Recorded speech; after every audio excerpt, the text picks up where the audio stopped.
Students, आज हम पढ़ेंगे मोर ऑन ऑस्मोसिस के बारे में। यानी कि ऑस्मोसिस के बारे में हम पहले भी देख चुके हैं और अब हम इस वीडियो में ऑस्मोसिस के बारे में कुछ और इन्फॉर्मेशन देखेंगे। सबसे पहले अगर हम डिफ़ाइन कर लें ऑस्मोसिस को कि ऑस्मोसिस क्या है, तो ये एक प्रोसेस है। और अगर हम इस प्रोसेस की डेफिनेशन की बात करें कि इस प्रोसेस में होता क्या है, तो osmosis is a spontaneous movement of a solvent through a cellular membrane. अगर हम इस डेफिनेशन में बात करें स्पॉन्टेनियस मूवमेंट की, तो हम कहेंगे कि ऑस्मोसिस में खुद ब खुद जो है वो हरकत होती है। और ये हरकत जो है ये किसकी होती है? ये होती है सॉल्वेंट की। और ये सॉल्वेंट कौन सा है? ये है वाटर।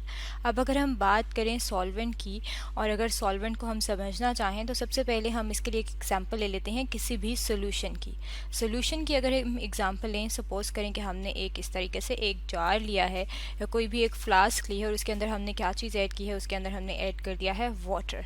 अब वाटर जो है, अगर हम इसकी बात करें, तो इस वाटर के अंदर हमने इसके अंदर और क्या चीज़ ऐड की है? इसके अंदर हमने ऐड कर दी है शुगर।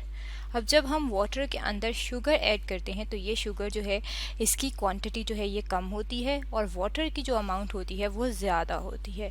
और जब हम शुगर को वाटर के अंदर डालते हैं, तो ये शुगर जो है वाटर के अंदर डिज़ोल्व हो जाती है।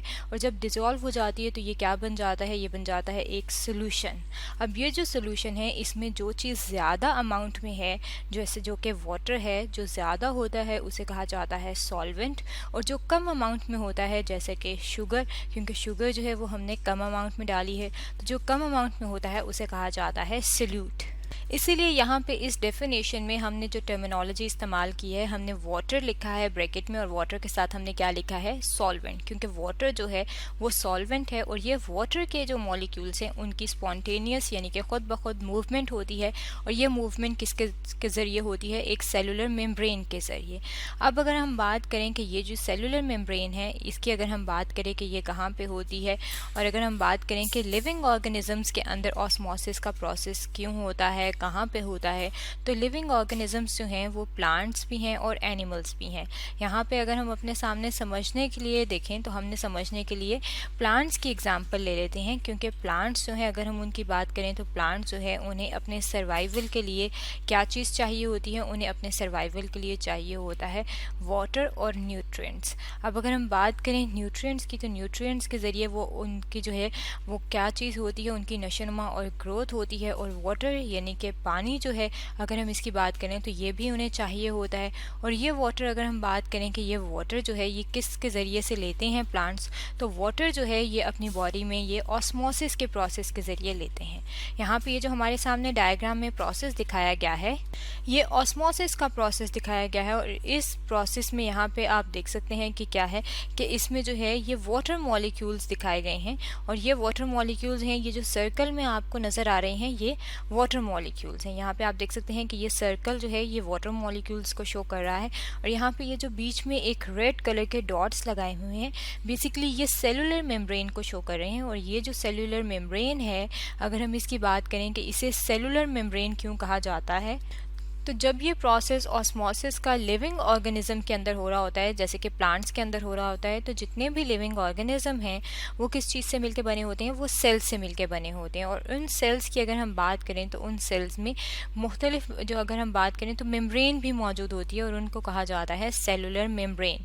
और ये जो सेलुलर मेम्ब्रेन है, इन्हें सेमी परमिएबल मेम्ब्रेन भी कहा जाता है। अब सेमी परमिएबल मेम्ब्रेन की अगर हम बात करें, तो परमिएबल कहते हैं, परमिएबल जो है ये टर्मिनोलॉजी इसके लिए इस्तेमाल की जाती है जब अलाउ किया जाए। यानी कि यहाँ पे क्या चीज़ ये अलाउ कर रहा है कि जो वाटर के मॉलिक्यूल्स की मूवमेंट है उसे ये अलाउ जब करेगा, तो हम कहेंगे कि ये परमिएबल है। और सेमी परमिएबल का मतलब है कि ये कुछ चीज़ों को, ये जो मेम्ब्रेन है ये कुछ चीज़ों को पास होने देगी और कुछ चीज़ों को पास नहीं होने देगी, इसलिए हम उन्हें कहते हैं कि ये सेमी परमिएबल मेम्ब्रेन है। और जब वाटर मॉलिक्यूल्स मूव करते हैं इस सेमी परमिएबल मेम्ब्रेन से, तो उसे कहा जाता है ऑस्मोसिस का प्रोसेस। अब अगर हम बात करें कि ऑस्मोसिस क्या है, तो हम कह सकते हैं कि ऑस्मोसिस जो है ये डिफ्यूजन की एक काइंड है। और डिफ्यूजन की अगर हम रिकॉल करें कि डिफ्यूजन क्या है, तो डिफ्यूजन जो है ये भी एक प्रोसेस है। और इसमें क्या होता है कि मॉलिक्यूल्स जो हैं वो मूव करते हैं हायर कंसंट्रेशन के एरिया से लोअर कंसंट्रेशन के एरिया में। हायर कंसंट्रेशन को समझना चाहें अगर हम कि क्या है, तो जहाँ पे उनकी मिकदार ज़्यादा होगी वहाँ से वो मूव करते हैं जहाँ पे उनकी अमाउंट या उनकी मिकदार कम होगी।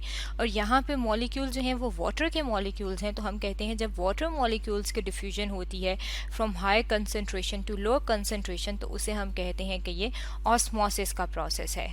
अब यहाँ पे इस डायग्राम में अगर हम देखें तो इस डायग्राम में आप देख सकते हैं, यहाँ पे देखें कि दो साइड्स हैं। यहाँ पे इनकी कंसंट्रेशन ज़्यादा है वाटर मॉलिक्यूल्स की, और यहाँ पे इनकी कंसंट्रेशन जो है वो कम है।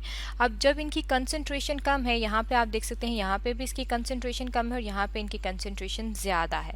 अब क्या होता है कि वाटर के मॉलिक्यूल जो हैं वो क्या करेंगे कि वो ये क्या करेंगे कि ये जो हाई कंसंट्रेशन का एरिया है इसको हम अप एरो की डायरेक्शन जो है वो अपवर्ड कर लेते हैं और यहाँ पे इसकी डायरेक्शन डाउनवर्ड कर देते हैं, तो उससे हम कहेंगे कि इसकी जो कंसंट्रेशन है वो लो है। तो जब यहाँ से वाटर मॉलिक्यूल्स इस सेमी परमिएबल मेम्ब्रेन को क्रॉस करके यहाँ पे आएंगे, तो हम कहेंगे कि ये जो मॉलिक्यूल जो हैं ये इस सेलुलर मेम्ब्रेन के ज़रिए आए हैं from high concentration to low concentration, तो इसे हमने कहा है कि ये यहाँ पे ऑस्मोसिस का प्रोसेस हो रहा है। और ये ऑस्मोसिस का प्रोसेस प्लांट्स में किस तरीके से होता है, क्योंकि जब प्लांट्स में वाटर कम होता है तो सॉइल के अंदर यानी कि मिट्टी के अंदर मॉइस्चर मौजूद होता है, और जब मॉइस्चर मौजूद है तो इसका मतलब है कि मिट्टी के अंदर वाटर मॉलिक्यूल्स की कंसंट्रेशन ज़्यादा है, तो पानी जो है वो जड़ों से जज़ब होगा, और पौधे के जो ऊपर वाले हिस्से हैं, तना है, लीफ है, वहाँ पे उनकी कंसंट्रेशन कम है, तो वहाँ तक उनकी जब मूवमेंट होगी तो हम कहेंगे कि ऑस्मोसिस के ज़रिए प्लांट के अंदर वाटर की मूवमेंट हो रही है। और अगर हम बात करें कि ऑस्मोसिस का प्रोसेस जो है ये कब तक कंटिन्यू रहता है, तो ऑस्मोसिस का प्रोसेस यहाँ पे अगर हम इधर ये जो हमारे सामने एक एग्जांपल हमने ली है, अगर हम यहाँ की बात करें कि यहाँ पे अगर हम एग्जांपल से समझ रहे हैं कि यहाँ पे कब ऑस्मोसिस का प्रोसेस कब तक चलता रहेगा, तो यहाँ पे आप देख सकते हैं यहाँ अमाउंट ज़्यादा है और यहाँ पे इसकी कंसंट्रेशन या अमाउंट जो है वो कम है। तो जब तक इन दोनों में आपस में यहाँ पे इन दोनों के साइड्स पे एक जैसा कंसंट्रेशन, एक जैसी अमाउंट या एक जैसी मिकदार नहीं आ जाएगी, तो हम उसे कहेंगे कि तब तक ऑस्मोसिस जो है वो कंटिन्यू रहेगा। तो हम कह सकते हैं कि ऑस्मोसिस जो है तब तक कंटिन्यू रहता है जब तक एक स्टेबल और इक्वल जो है प्रेशर ऑफ फ्लूइड का ना आ जाए। फ्लूइड जो है यहाँ पे फ्लूइड जो है वो हमने यहाँ पे क्या लिया है, फ्लूइड जो है ये वाटर के लिए टर्मिनोलॉजी इस्तेमाल हो रही है।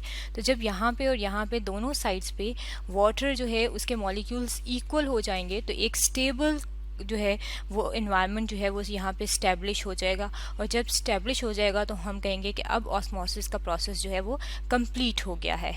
और ये जो ऑस्मोसिस का प्रोसेस है ये अगर हम एक प्रैक्टिकल एग्जांपल में देखें तो ये कहाँ पे हो रहा होता है, ये प्लांट्स में हो रहा होता है, जिसके ज़रिए से वो मिट्टी से जड़ों के ज़रिए इस वाटर को एब्जॉर्ब करते हैं। और ये प्रोसेस कौन सा होता है, ये प्रोसेस होता है ऑस्मोसिस का प्रोसेस। तो स्टूडेंट्स आज हमने पढ़ा है मोर ऑन ऑस्मोसिस के बारे में।